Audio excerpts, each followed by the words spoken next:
Na mtazamaji, Police FC imenyakua ubingwa wa ligi kuu nchini kwa mara ya kwanza kufuatia ushindi wa bao moja bila dhidi ya Shabana uwanjani Kenyatta, kaunti ya Machakos.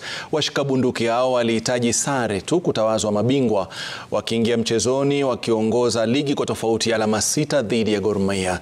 Brian Okoth alipachika bao hilo la kipekee dakika 14 kabla mechi kumalizika. Polisi tayari wamejikatia tiketi ya kucheza klabu bingwa Afrika msimu ujao, huku Police Bullets ya wanawake pia wakishinda ligi kuu.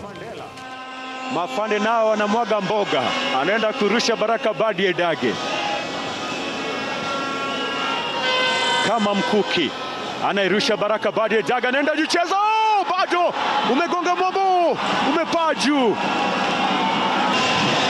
Gran Michira Migiro anaicheza, fantastic save.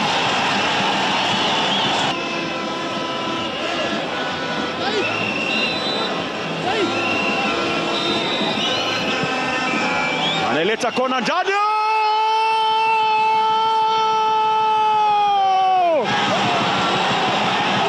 kichwa kama teke.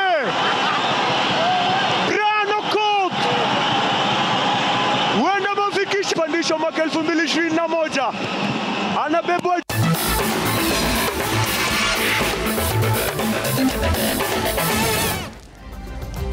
Na raia wamejaribu kushindana na Crown lakini imeshindikana.